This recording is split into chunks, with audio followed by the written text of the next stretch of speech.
They never raised their voice. They never threatened. They never controlled where you went or who you saw. They just seemed hurt, constantly, quietly, by everything you did. And somehow, you spent years apologizing for things that were never wrong. This is the one that hides in plain sight. The one that looks like sensitivity and operates like a trap. By the end of this episode, you will know exactly what covert narcissism is, how it differs from every type we've covered in this series, and the 4 behavioral signatures that make it the most difficult to detect, until you finally do. Everything we've covered in the Dark Triad series so far has had a visible edge. Grandiose narcissism announces itself. It takes the room, it demands credit, deflects blame, and performs superiority in ways that, once you know the pattern, are almost impossible to miss. Covert narcissism is something else entirely.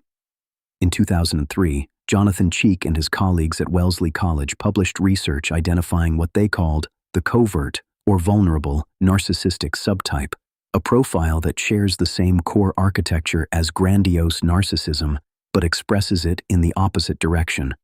The same deep need for admiration, the same inability to tolerate criticism, the same profound lack of empathy.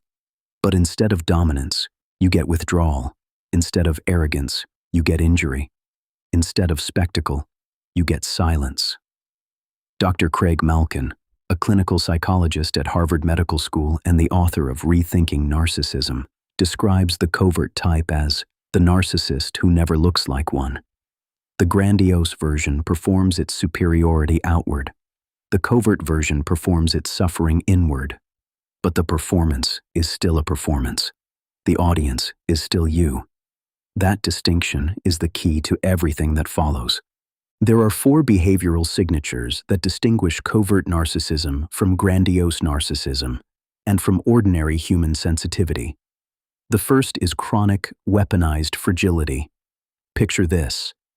You raise a concern, something small, something fair, and within 30 seconds, the conversation is no longer about your concern. It's about how hurt they are that you raised it, how you always do this, how exhausting it is to be around someone so critical. You came in with a legitimate grievance. You left apologizing. That is not sensitivity. That is a system.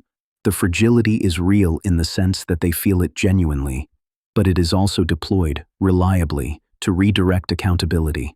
Dr. Ramani Durvasula, one of the leading clinical voices on narcissistic dynamics, describes this as the covert narcissist's primary defense, turning every confrontation into a referendum on your cruelty.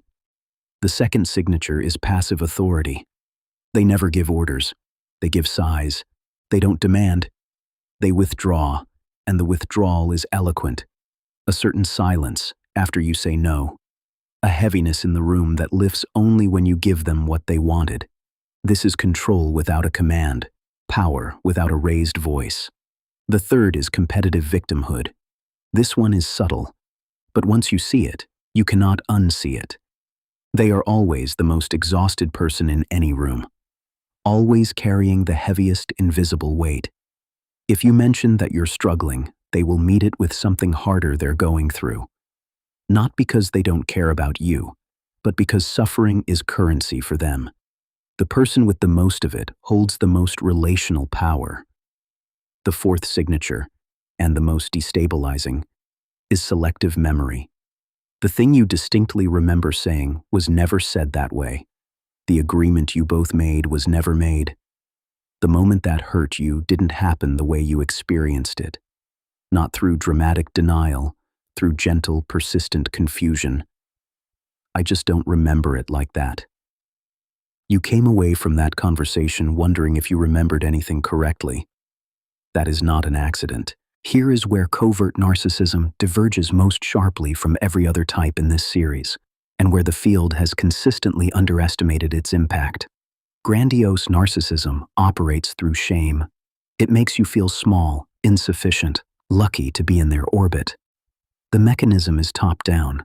You feel diminished because they are positioned above you. Covert narcissism operates through guilt, and guilt is harder to defend against than shame, because guilt doesn't feel like an attack. It feels like evidence that you did something wrong. Here is the engine, stripped bare. You set a boundary, a small one. You say you need space on a particular evening. They say nothing. Their face says everything. Over the next 48 hours, they are distant, not cold, wounded. When you finally ask what's wrong, they tell you they don't want to be a burden. They know you need your space. They understand. And suddenly you are chasing them, reassuring them, apologizing for the boundary you set. The boundary was reasonable. You know it was reasonable. But now you're the one who caused harm. That inversion, from setting a boundary to being the source of damage, is what makes this pattern so uniquely destabilizing. Most channels will tell you to gray rock covert narcissists, to give them nothing to react to become neutral and unreachable. That advice misunderstands the mechanism. Gray rock was designed for provocation-based dynamics. The covert type doesn't provoke, they absorb and they invert. Becoming emotionally flat gives them new material. Your coldness becomes the injury. Your distance becomes proof of your cruelty. What actually interrupts the guilt inversion engine is naming it out loud in the moment, not escalating, not accusing, simply saying calmly, I notice we started talking about my concern, and now we're talking about yours. I'd like to return to what I brought up. One sentence. It doesn't disarm them completely, but it refuses the inversion. And that refusal, over time, is what changes the dynamic.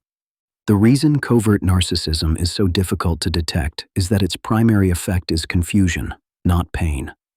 With grandiose narcissism, people often know something is wrong.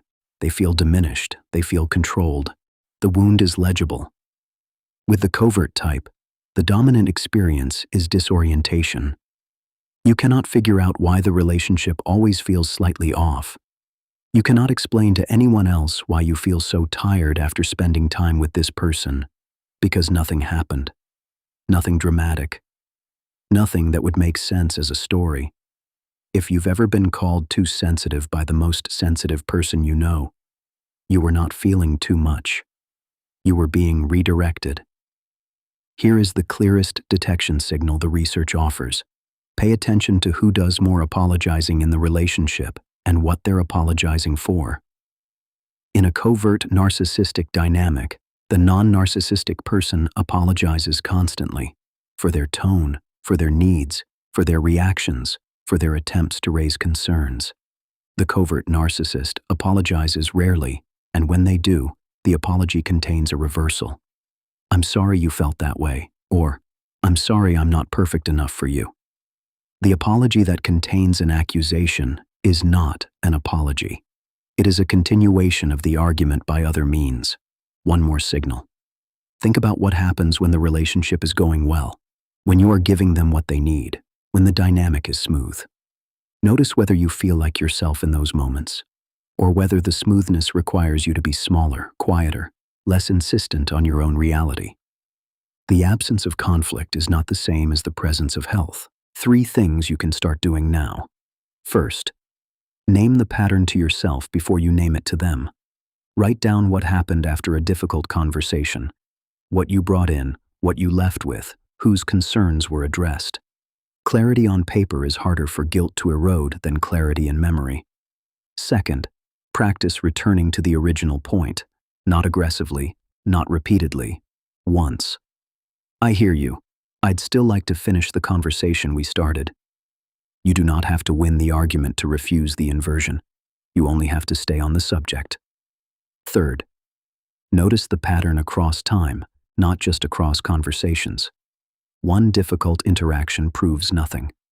The same pattern appearing in the same way across months and years, where you are always the one who caused harm, always the one who needs to repair the relationship, always the one adjusting your reality to fit theirs. That is data.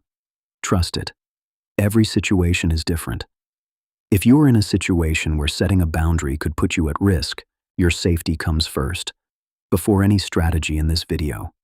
A professional can help you plan a safe path forward. You are not imagining it. You are not too sensitive. You were dealing with someone whose entire psychological architecture depends on making you doubt your own perception. The confusion you felt was not a failure of your judgment. It was evidence that their system was working. Now you see the system. This is the final episode of the Dark Triad series. Across 8 episodes, we've mapped the full architecture: narcissism in its grandiose and covert forms, Machiavellianism, psychopathy, and the combinations that emerge when these traits converge in a single person.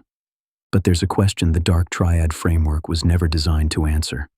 What happens in the institutions, the companies, the families, the systems that attract these personalities, concentrate them, and then protect them? What happens when the problem isn't a person but a structure? That's what comes next. A new series, a different scale, the same forensic lens. The manipulation doesn't stop at the individual. It never did. It never looks dangerous. That's exactly what makes it dangerous.